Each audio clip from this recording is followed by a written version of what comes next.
कि रघुनाथा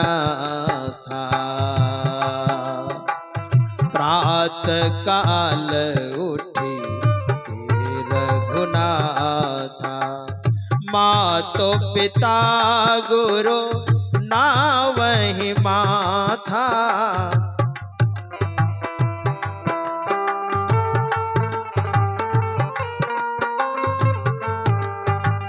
मातो पिता गुरु नावहि माथा मातो पिता गुरु नावहि माथा प्रात काल उठी के रघुनाथा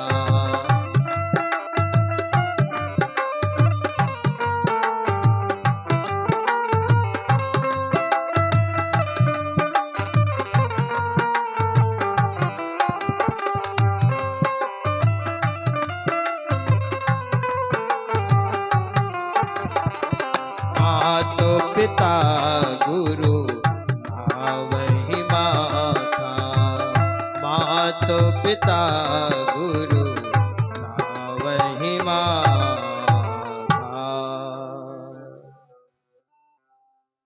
सुबह जब आप उठिए, सुबह मतलब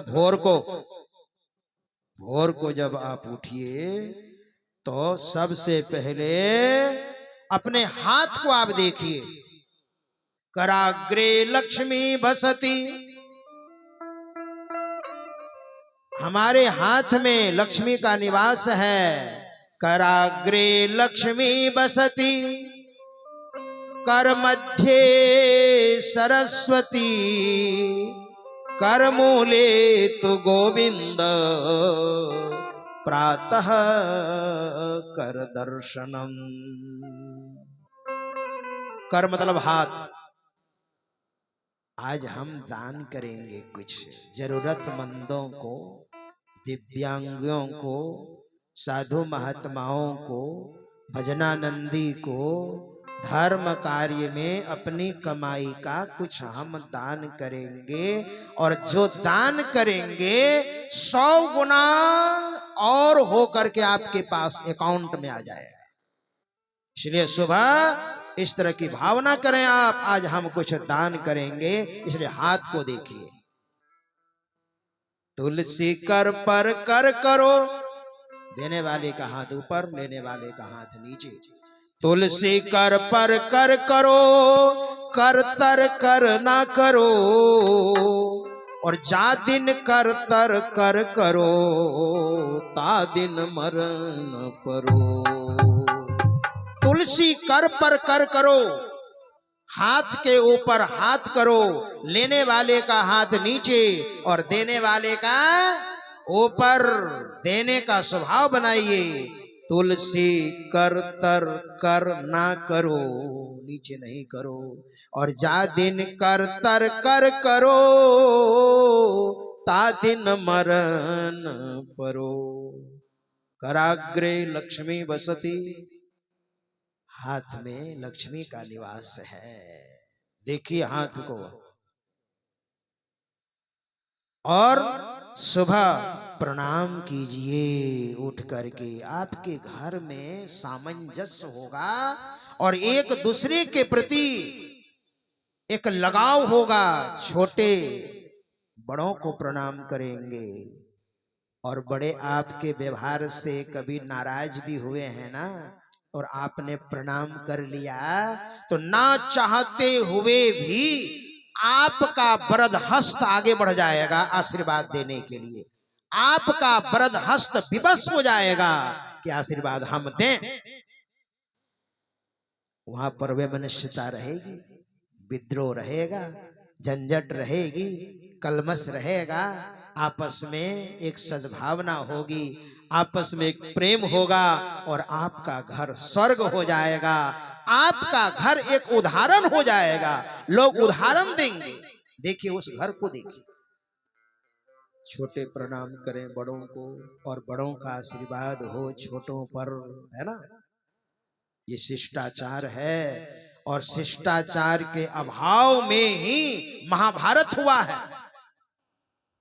और आपके घर में जो महाभारत होता है शिष्टाचार के अभाव में, आपके समाज में जो महाभारत होता है वे मनुष्यता होती है, विद्रोह होता है, झंझट होती है, आपस में तकरार होता है, मनमुटाव होता है, केवल शिष्टाचार के अभाव में। प्रणाम करना बहुत बड़ी चीज है ना। झुकना नहीं चाहता है आदमी। किसी विद्वान ने कहा है, झुकता वही है जिसमें जान होती है और अकड़ से मुर्दे की पहचान होती है। जब मर जाते हैं ना तो शरीर का जो खून होता है वह पानी हो जाता है, सारी नसें कोशिकाएं जकड़ जाती हैं और शरीर अकड़ जाता है, इसलिए लाश टाइट हो जाती है। लेकिन जिंदा में तो मुलायम होते हैं, तो जो टाइट हो गया झुका नहीं, मानो वो लाश हो गया, है ना। गरुड़ पुराण में गरुड़ भगवान ने बड़ा सुंदर कहा है, नमन्ति फलिनो वृक्षा नमन्ति गुणिनो जनाः शुष्क वृक्षास्य मूर्खाश्च भिद्यन्ते न नमन्ति च। नमन्ति फलिनो वृक्षाः, वही वृक्ष झुकता है। जैसे आम का समय आ रहा है ना, और जिस डाल में आम लग जाएंगे अधिक मात्रा में, वो डाल झुकने लग जाएगी। तो किसान क्या करते हैं, उसमें बांस लगा देते हैं कहीं टूट ना जाए। जिसके अंदर गुण आने लग जाता है वह झुकना सीखता है, और विद्या का आसन भी विनम्रता ही है। विद्या, अच्छा विद्या क्यों हासिल करते हैं लोग, पढ़ाई क्यों करते हैं? ज्ञान के लिए ना, ज्ञान के लिए कि जीवकोपार्जन हो और भविष्य अच्छा हो, वर्तमान अच्छा हो। तो विद्या ददाति विनयम, विद्या का आसन ही विनम्रता है। जिनके अंदर विद्या आ गई वह झुकना सीखेगा। विद्या ददाति विनयम विनयात याति पात्रताम, और विनम्रता धन कमाने की पात्रता सिखाती है। धनात् धर्मः, और धन हो गया तो उस धन से आप क्या करेंगे, धनात् धर्मः ततः सुखम, और उस धन से सुख मिलेगा, यानी धन से आप धर्म कर सकते हैं। विद्या का मतलब ही होता है विनम्रता, और विनम्रता आएगी तो प्रणाम जरूर करेंगे। शिष्टाचार का पालन है ना, और शिष्टाचार का पालन होगा तो आपस में प्रेम होगा, और भीतर से एक अलग ढंग की सहानुभूति हो जाती है। इसलिए भोले बाबा ने दूर से ही प्रणाम किया। प्रणाम तो करना है मगर सामने में जाकर के अभी प्रणाम नहीं करना है, दूर से प्रणाम किया। जय सच्चिदानंद जग पावन, जय सच्चिदानंद जग पावन, अस कही चले मनोज न सावन।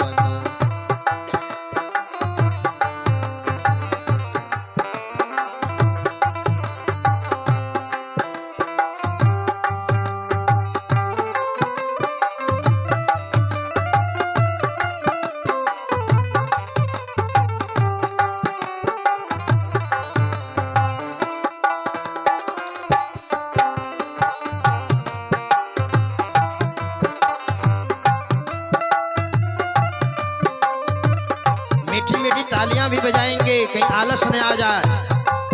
आलस्य दुश्मन है।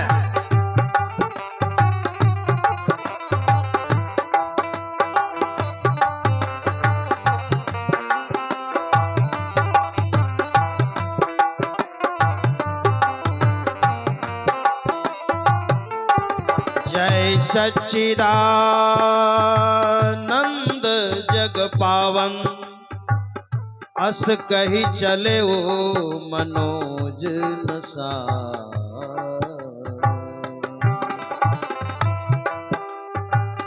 अस कही चले ओ मनोज नसावन, अस कही चले ओ मनोज नसावन। क्या कहा? जय सच्चिदानंद जग पावन, सच्चिदानंद जग पावन। ऐसी कोई भावना नहीं हुई। हम होते ना तो हमारे अंदर तुरंत दुर्भावना हो जाती। बताइए, हमारे इष्ट देव हैं, इनकी इतनी दुर्दशा, फिर हमारा क्या होगा? फिर नहीं नहीं, भोले बाबा ने प्रणाम किया, और प्रणाम करने में जो श्रद्धा है, श्रद्धा में कोई कमी नहीं। जय सच्चिदानंद, बहुत सुंदर बात है। सच्चित आनंद, सच्चिदानंद जग पावन। पावन मतलब पवित्र। जैसे हमारे गुरुदेव कहते हैं, अति पावन गुरु मंत्र मन ही मन जाप जपो। यहाँ कहते हैं जग पावन, जग को पावन करने वाले, पवित्र करने वाले सच्चिदानंद। जय सच्चिदानंद। दूर से प्रणाम किया, और अस कही चले वो मनोज नसावन।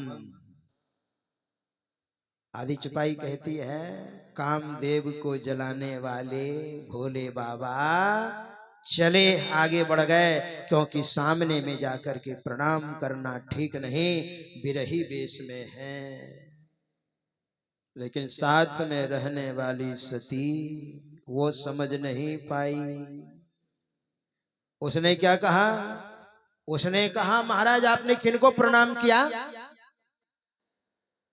कहा, किनको प्रणाम किया? भगवान श्री राम को मैंने प्रणाम किया। मेरे इष्ट देव हैं, पार ब्रह्म परमेश्वर हैं, जगदाधार हैं, सर्वनियंता हैं। सती ने कहा, तो ये वन में क्यों घूम रहे हैं प्रभु? कहा, इनकी धर्म पत्नी की चोरी हो गई है, इसीलिए ये खोज रहे हैं। कहा, पार ब्रह्म परमेश्वर हैं, जगदाधार हैं, सर्वनियंता हैं, सर्वज्ञ हैं, सर्वांतर्यामी हैं, घट घट में निवास करने वाले हैं। इनको नहीं पता कि मेरी पत्नी को किसने चुराई है? भोले बाबा ने कहा, देवी चक्कर में मत पड़ो, ये लीला कर रहे हैं, लीला है ना, चक्कर में मत पड़ो। कहा, मुझे तो ऐसा कुछ नहीं लगता है। भोले बाबा ने बहुत समझाने का प्रयत्न किया, लेकिन लागन और उपदेश, यद्यपि कहो शिव बार बहु, बोले बिहसी महेश, हरि माया बलि जानी जीवा। लागन और उपदेश, बहुत समझाया, लेकिन सती ने एक भी नहीं सुनी। यद्यपि कहो शिव बार बहु, भोले बाबा ने बहुत बार समझाने का प्रयत्न किया, देवी शंका मत करो, श्रद्धा रखो। लेकिन भोले बाबा ने देखा, इस आदमी को समझाना बड़ी मुश्किल है। जब अगस्त ऋषि नहीं समझा सके तो मैं समझाने वाला कौन? जब हमारे गुरु अगस्त ऋषि जब समझा नहीं सके, उनकी बात इसने नहीं सुनी, सत्संग नहीं सुना, और जो सत्संग नहीं सुनेंगे उनके अंदर शंका बनी रहेगी। शंका का समाधान कहाँ होता है? हमारे गुरुदेव ने कहा है, संशय दूर बहाये, संत मत स्थिर करते। शंका का समाधान हम कर रहे हैं और आप समाधान नहीं चाह रहे हैं, तो समाधान कभी होने वाला है? नहीं होने वाला है। आपको भी ताकत लगानी पड़ेगी समझने के लिए। आप समझना चाहती नहीं है।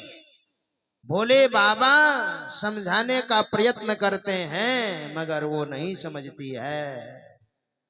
तो भोले बाबा ने परमात्मा को प्रणाम किया और क्या कहा, हे प्रभु होनहार बहुत बलवान है ना। होनहार जो होता है भवितव्यता कर्म बड़ा बलवान है। इसलिए प्रणाम किया मन ही मन प्रभु।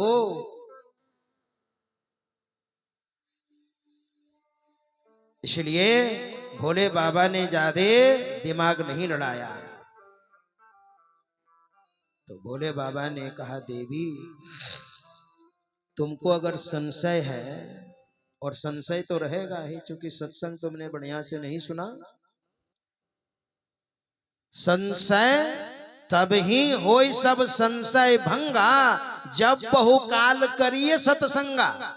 काकभूषण जी ने गरुड़ जी महाराज से कहा था, बहुत समय तक जब सत्संग कीजिएगा तब ज्ञान होगा, बढ़िया ज्ञान होगा। और बहुत तरह से ज्ञान जब होगा, निष्कर्ष पर जब पहुंच जाएंगे आप, तब फिर आगे आप साधना करने लग जाएंगे, आपका कल्याण होगा। इसलिए, और इसने तो सत्संग सुना ही नहीं, तो संशय तो स्वाभाविक है। इसलिए मन ही मन प्रणाम किया और भोले बाबा ने कह दिया, जो तुम्हारे मन अति संदेहु, तो किन जाई परीक्षा लेहु। ये पार ब्रह्म परमेश्वर है कि नहीं है, जाओ परीक्षा लेकर के देखो, पता चल जाएगा। तो सती के मन में हुआ कि मैं भी कोई कम हूं क्या। मैंने पहले कह दिया है, सती माता जगत जननी है, लेकिन इस तरह का व्यवहार होगा तो आपके साथ क्या होगा, अपने चरित्र से वो बता रही है। माता सती ने सोचा, मैं भी तो बहुत शास्त्र का मैंने भी अध्ययन किया है, मैं भी बहुत ज्ञानी हूं। और भोले बाबा जब बोल ही रहे हैं कि जाओ परीक्षा ले लो, तो चलती हूं। और नहीं भी परीक्षा में अगर फेल भी कर गई तो आऊंगी और प्रणाम करूंगी, पूछेंगे तो कह दूंगी कि आपने ही तो कहा था महाराज, है ना। तो अवसर तो मिल ही गया है और आज्ञा भी मिल ही गई मानो। तो सती चली। अस कही लगे जपन हरि नामा। और भोले बाबा ने सोचा, दुनिया के लोगों को समझाना ज्यादा ठीक नहीं है ना। ज्यादा जो आध्यात्मिक आदमी होते हैं ना, वो ज्यादा दिमाग नहीं लड़ाएंगे। हमारे गुरु महाराज भी कहते थे, किसी को अपना मित्र बनाने का ज्यादा प्रयास मत करना, नहीं तो दुख होगा। हाँ, अपना कर्तव्य है, समझाओ, और समझ जाता है तो ठीक है। तुलसी बाबा जब मंगलाचरण लिख रहे हैं रामायण में, तो आप देखिए अंतिम मंगलाचरण क्या लिखते हैं गोस्वामी जी महाराज। नाना पुराण, पुराण हमारे यहाँ कितने हैं, 18 है। तो 18 पुराणों में से भी हमने कुछ लिया है इस रामायण में और समावेश किया है। नाना पुराण निगमागम सम्मतम यद, शास्त्र से 6 शास्त्र है और वेद 4 है, 4 उपवेद भी है। शास्त्रों से भी मैंने लिया है, वेदों से भी लिया है, उपवेदों से भी लिया है। निगम आगम यद रामायणे निगदितम क्वचिदन्यतोपि, और रामायण से भी मैंने लिया है, कुछ अन्यत्र से भी लिया है। इसमें मैंने समावेश किया है तुलसी कृत रामायण में।